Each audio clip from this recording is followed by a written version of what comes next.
pabayaan mo na yung sarili mo, kakatulong kay Marilyn. Ang tanong, mahal ka pa ba niya? Sana huwag mo sayangin ang buhay mo. Sa sitwasyon ho ngayon, hindi ko ho muna pwedeng unahin yung sarili ko. Baliwala rin ho yung mga pangarap ko kung mawawala rin sa akin si Marilyn. Pinatira mo dito si Marilyn para lang inisin ako? Nandito si Marilyn dahil siya ang tunay na Carbonell. Pero bakit niyo ako ginigipit? Bakit niyo ako pinapahirapan? Nakikita mo ba ang sarili mo kung paano mo ko bastusin at sagot-sagutin kahit nung araw pa? Pagkatapos malalaman ko, hindi naman pala kita tunay na kadugo. Nung nagkasakit ako, sumilip ka ba? Dumalaw ka ba? Inala mo ba kung kumusta ako? Si Marilyn ang gumawa ng lahat ng yan. Puro pera lang ang kailangan mo sa akin. Bakit kapag dating sa aming dalawa ni Marilyn, ako lagi ang lumalabas na kontrabida? Kasalanan ko ba na naging maganda ako at mas pinili ako maging anak ni Mommy? I need your help. Gusto ko gawin mo ang lahat ng magagawa mo para gumanda si Marilyn. Madam, kung gusto niyo talagang gumanda ang apo niyo, meron nung ibang paraan. Wala akong choice kung hindi iparetoke ka. Pasensya na ho. Hindi talaga ako magpaparetoke. Ang yabang. Kung hindi lang talaga apo ni Madam yan, nakatikim na sa akin niya.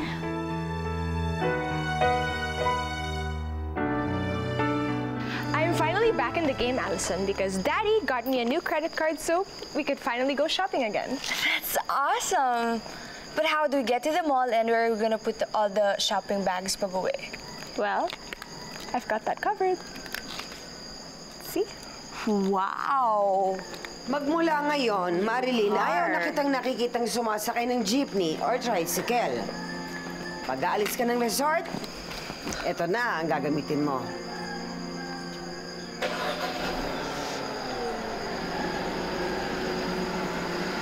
Sa'yo yan. Maganda, hindi ba? Oh my God! That car totally rocks. Talbog yung car mo sa wheels ni Marilyn, Darlene. Gosh! So beautiful. Gusto ko laging makintab.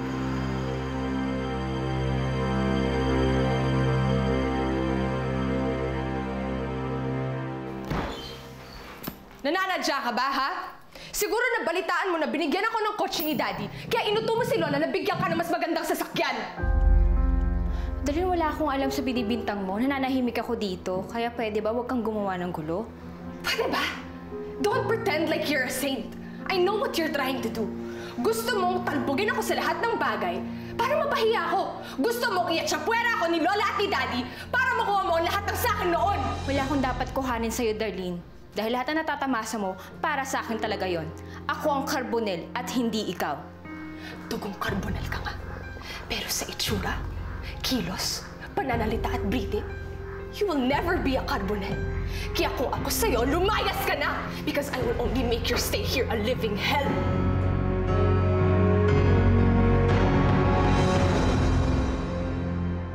Bumubuti na ang lagay ni Perlita, pero kailangan pa rin niya ng complete bed rest para fully makarecover yung katawan. At saka sana huwag niyo siyang bibigyan ng dahilan para ma-stress o mapagod dahil magdudulot ito ng komplikasyon. Tiyakin niyo rin na makakainom siya ng gamot sa tamang oras. Sige ho, bibiling ko na tong gamot ngayon na. Excuse me, matanong ko lang.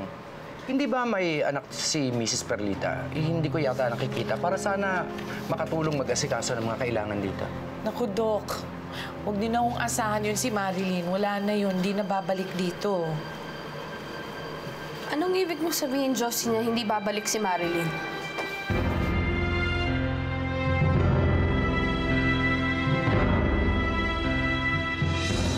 Kung wala kang magandang sasabihin, Darlene, makakaalis ka na sa kwarto ko.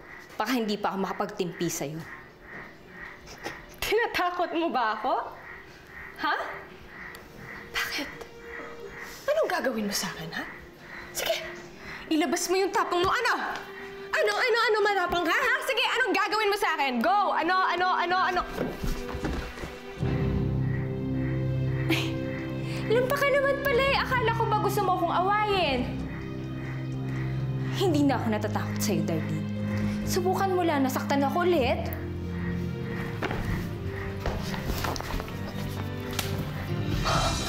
Para yan sa lahat ng pananakit at pang-api mo sa akin noon. Dagdaga yan. Yung ginawa mo, Marilyn! Hindi na ako natatakot sa banta mo, Darlene. Baka nga dapat, ikaw pa ang mas matakot sa ating dalawa. Dahil ibang Marilyn na ang kaharap mo. Mas matapang, mas palaban. Ako, si Marilyn Carbonell.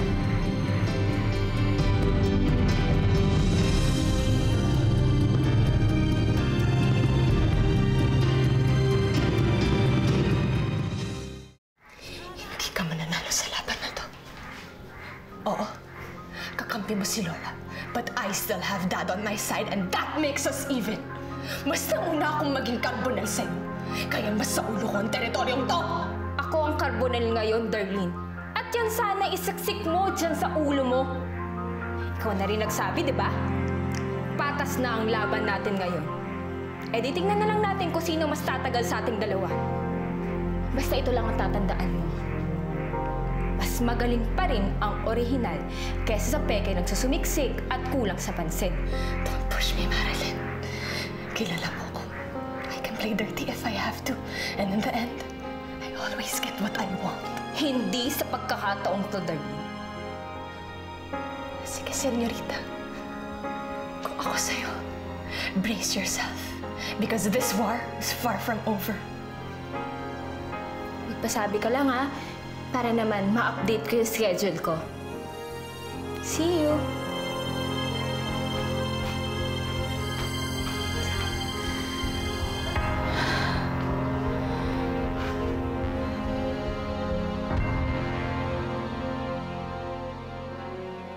Mars, ba't ka tumayo? Mahina ka pa. Mars, bumalik ka na muna sa kama mo. Halika na. Mrs., makabubuti sigurong bumalik kayo sa higaan ninyo.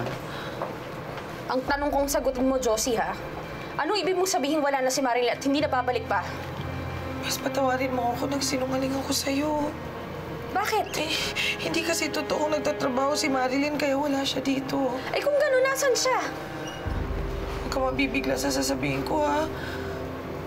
Andun na siya sa mga Carbonell. Nandun na sa resort. Bakit? Kakausapin pa niya si Darlene para pakiusapang dalawin ako dito? Uy, ano nga? Huwag mo na akong paikot-ikutin, Josie. Sabihin mo na sa akin yung totoo. Mars, nangailangan kami ng malaking halaga kasi nung ooperahan ka, tapos lahat na lang ng kaibigan, lahat ng tao na pwede naming lapitan para mautangan, pinuntahan namin. Kaso kulang pa rin. Yung mga Carbonell, kinakausap si Marilyn, gusto nilang pauwiin na dun si Marilyn. Eh para matiyak yung kaligtasan mo, pumayag na siya sa kondisyon ng mga Carbonell. Pero may kondisyon din siya. Nabayaran ang lahat ng gastusin mo dito sa ospital.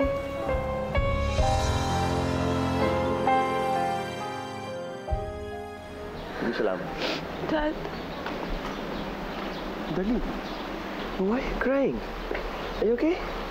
Si Marilyn kasi, pumasok siya sa kwarto ko, tapos kung ano-ano mga sinasabi niya sa akin na masasamang bagay. Ang ginawa ni Marilyn yan. Sabi niya wala daw ako karapatan dito kasi hindi naman daw ako tunay na Carbonell.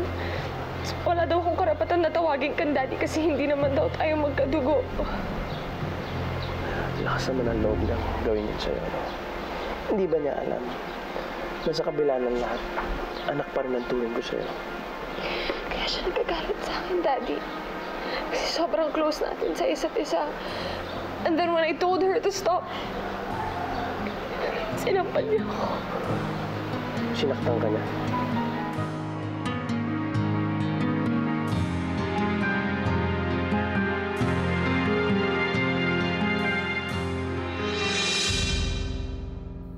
Bakit mo hinayaan si Marilyn na gawin yun? Bakit hinayaan mong pumunta siya dun sa mga taong masasama ang ugali? Mas, siyempre, pinigilan ko naman, sinubukan ko naman lahat. Ayaw naman magpapigil. Agaw, buhay ka kasi noon. Sana hinayaan niyo na lang ako mamatay. Wala. Kesa na mapunta siya dun sa mga taong sisira lang ng buhay niya. Mo naman sabihin yun, Mars. Mahal na mahal ka namin. Mahal na mahal kita. Mahal na mahal ka ni Marilyn. Mahal na mahal ka ng anak mo, kaya naman niya nagawa yun eh. Mars, wag na, Mars. Mahina ka pa. Hindi. Sige na, please. Bumalik ka na dun Huwag ka nga harang-harang sa daan ko! Mars, kita mo na, Mars. Hindi mo pa kaya eh. Hindi mo pa kaya.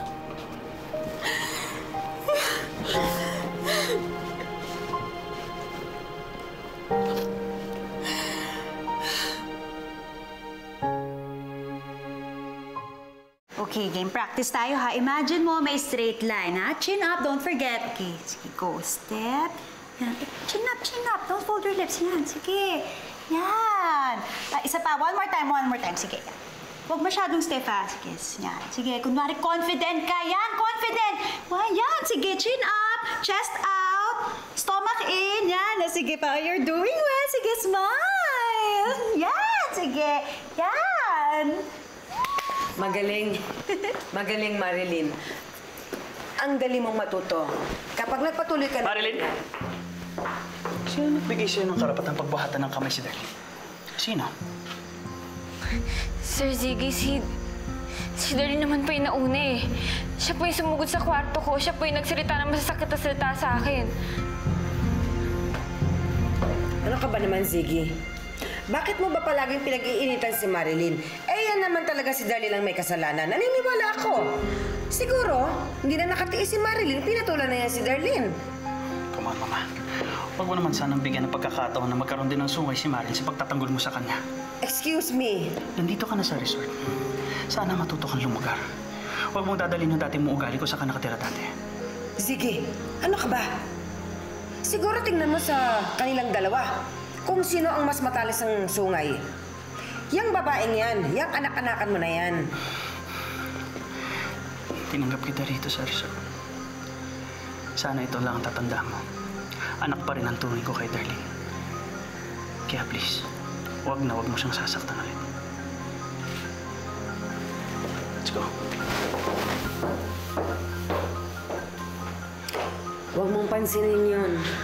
Huwag mong isipin yun. Wala yun. Sige, let's continue. Ana. Sige, go. Kapag ganyan ka ng ganyan talaga, soon, magpapatawag na ako sa'yo ng lola. In public, go ahead. Sige, continue. Sige. Walk. Imaginary line, confident. Mrs., mas mabuti sundin mo muna yung kasama mo. Bumalik muna tayo sa higaan. Hindi. Hindi ko pwedeng gawin yun. Kailangan kong puntahan si Marilyn. Kailangan kong kausap. Parang awa niya na ho, nakikiusap ako. Kailangan kong puntahan ng anak ko. Nurse, Kapag hindi ko siya pinuntahan, baka hindi na ho kami magkita. Doktor, may anak na ho ba kayo? Ha? Ano bang gagawin niyo? Kung sakaling malaman niyo na kukunin siya na ibang tao at hindi niyo na siya makikita kahit kailan, hahayaan niyo bang mangyari yun? Hayaan niyo na ako. Ikamamatay ko rin kung ikukulong niyo ako dito sa ospital at hindi ko makita ang anak ko. Kailangan ko si Marilyn. Kailangan ko siyang puntahan.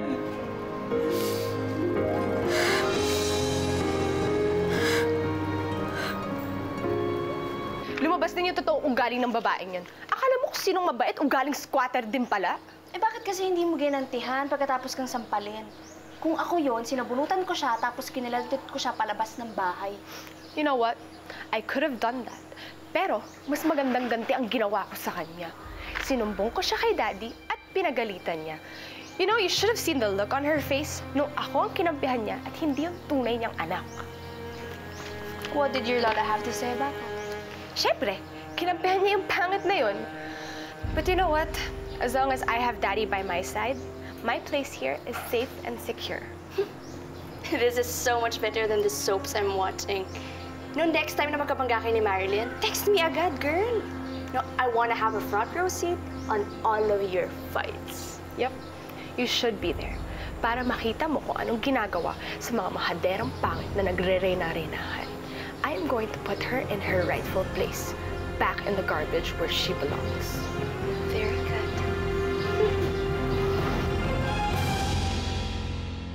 Mrs., mahina pa ang katawan mo at sariwa pa yung sugat mo. Ngayon, kung gusto mo talagang lumabas ng ospital, meron tayong pwedeng gawin. Meron akong suggestion. Anong pwede kong gawin? Kahit ano gagawin ko, Doc? Kailangan mong pumirma ng waiver of liability. Para sa ano yung waiver, Doc? Ang waiver of liability ay ang proteksyon namin para kung sakaling may masamang mangyari sa pasyente because of premature discharge, ay mawawala ng responsibilidad ang doktor at ang ospital. Sige ho, kahit ano pipirmahan ko, makaalis na ako ngayon at napuntahan ko ang anak ko.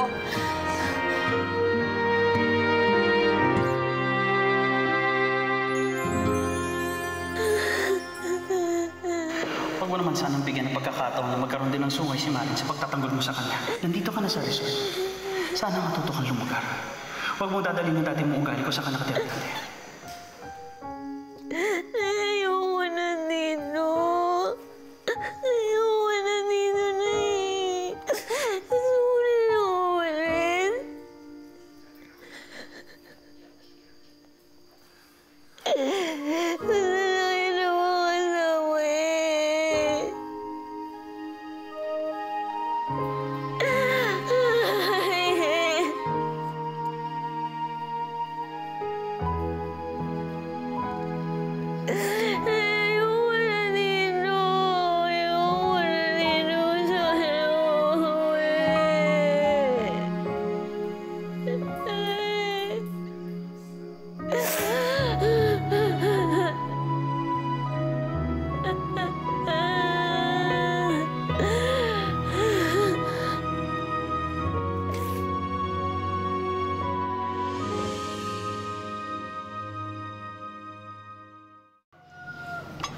Parang may nagbago sa'yo. malaki yung nagbago. Malaki talaga yung pinagbago mo. Bukod sa kilay kong trim? Na-joke lang. Kasi si Ma'am Charito, kung ano na yung pinagagawa sa akin. Ito ang damit ko. Ito yung mga gusto niyang susuotin ko daw palagi. Nakakapanibago nga, hindi kasi ako sanay. Bagay naman sa'yo. We. Bagay. Seryoso. Bagay. Salamat. Kamusta ka naman dito? Nakapag-adjust ka na ba? Mabait ba sa'yo yung real family mo? Hari, isa lang ang tunay kong pamilya. Si Nanay Perdita lang yun. Siya yung tinuturing kong pamilya ko. Si Ma'am Charito, ayun. Ginagawa akong manika. Lagi na sinasabi, suotin mo to, gawin mo to. Papaayos ko yung mukha mo. Parang may nagbago naman. Si Sir Ziggy naman, simula nang dumating ako dito, bibihira nga akong kausapin nun eh. Minsan, hindi pa niya ako nayayakap.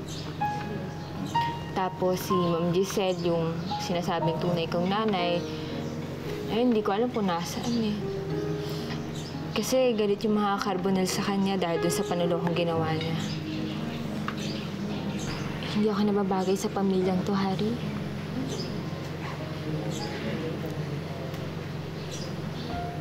Ito naman gusto na nandito ako ngayon eh.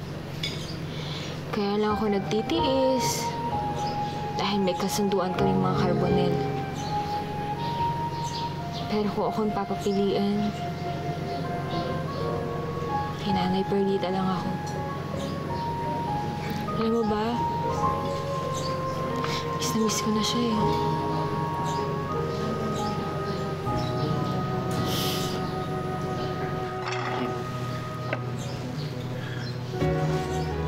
You have a very big heart. Hindi lahat ng anak kaya magtiis at magsakripisyo para sa magulang nila.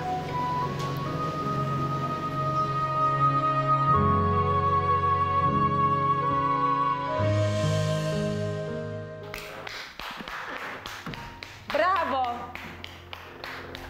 Bravo! Ang husay. Ang husay mong umarte. Napaniwala mo si Ziggy na inaapi ka ni Marilyn? Ha? What do you want? Anong what do you want? Ako ang dapat na magtanong sa'yo niyan. Ano bang gusto mo? At palagi mong sinusumbong si Marilyn. Gusto ko malaman ni Daddy kung sino talaga si Marilyn. Kung ano yung totoo niyang kulay. Alam mo ba na binibilog ka lang niya? Kaya masama o mabuti ang ugali ni Marilyn, wala na tayong magagawa. At least, dugong Carbonell ang nananalaytay sa mga dugo niya. Dugo ni Ziggy, dugo ko. Hindi katulad ng dugo mo. Dugo ng katulong. ni Perlita.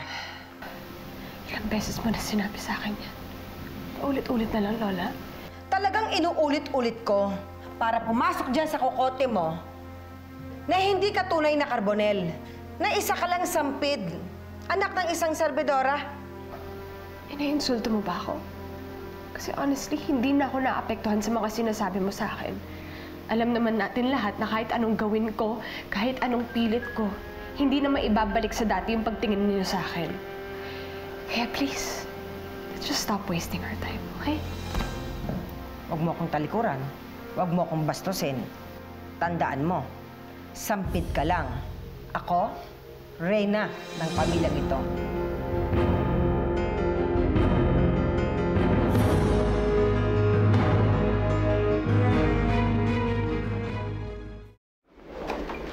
Pirmahan na lang po dito.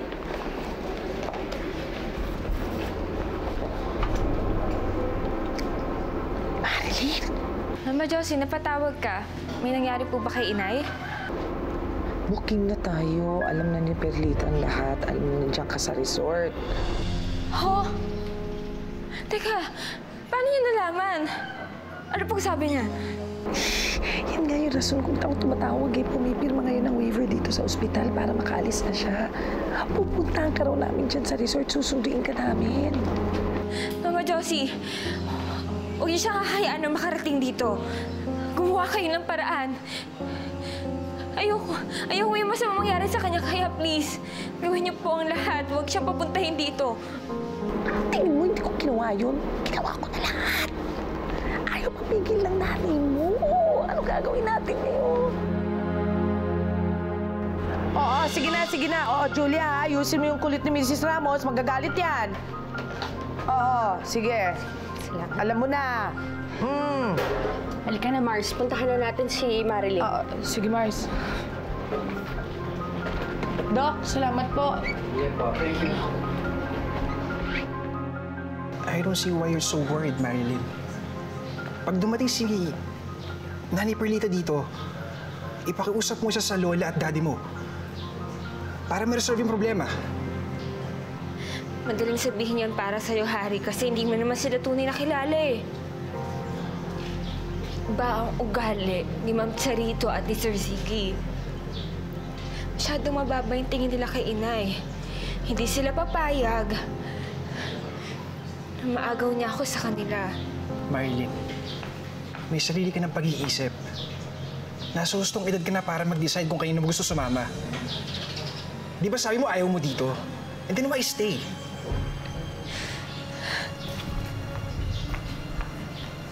Come on, Marilyn, you need to decide fast. Malamang parating si Nanay Perlita. Punta dito si Nay Perlita? Kailan pa siya nakalabas ng ospital? Bakit siya pupunta dito?